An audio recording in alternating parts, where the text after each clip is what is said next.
Assalomu alaykum qadrli obunachilar. Mana bugun metan ochildi izohiga yana bir javob berib o'tmoqchiman. Haqiqatan metan ochildi. Haqiqatan mana realni o'zimizni Qashqadaryoni mana Yevro metan Qashqadaryoliklar juda ham yaxshi bilishadi, lekin hozir mana beryapti. Aytishlari bo'yicha ertalab gidit soat 8 da ochilgani, hozir soat 10:30 bo'lyapti. 10:30 bo'ldi. 2,5 soatda ochyapti. O'zi ko'rib turibsiz, realni mana yerda gay moshinalari bor. Ko'rinmaydi boshi. Mana bu svetoforda yaqindan bilsanglar, mana bu svetofordan mana dalshi qarang. Narki svetoforgacha ochyapti.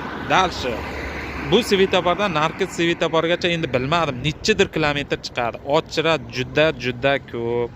Shuning uchun demoqchi bo'lganim, metan haqiqatan rost ochilgani, lekin bu yoqdagi ochyapti ko'rsangiz. Endi eshitgan manbalarga ko'ra Qashqadaryoning bugun 5 ta tochkasiga metan gaz tarqatyapti ekan. Uni biri mana Yevro realni ko'rsatyapman. Qolgan joylarni bilmadim. Yerqo'rg'on yonida yo'q. Keyin mana bu aeroport yonida ham yo'q. Hozir eshitgan, o'zim realni eshitgan gapni aytyapman. Yevro metanda esa ko'rib turganingizdek mana shunday ochadi. Qolgan joylarda ham hali metan zapravkalar bermas turib o'zi ochlatga qo'yib tashlangan deyishyapti. Shuning uchun metan zapravka ochildi, lekin hali juda ochlat ko'p. Metan olishimiz uchun, bu ochlat tegishi uchun kam 2-3 kun vaqt kerak bo'lsa kerak. Mana mashinada realni ko'rib turganingizdek.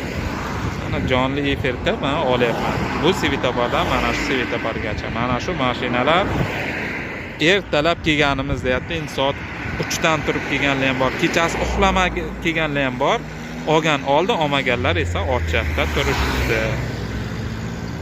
Mana bu holat. Lekin xushxabar, metan ochildi, dalshi ertaga ham, indinga ham har kuni 2 soat, 3 soatdan endi har kuni berib boriladi deyapti. Hozir kattalar bilan uchrashganda aytishdi.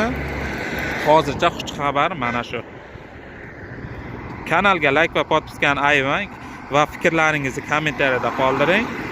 Kelgusi sonda ko'rishguncha.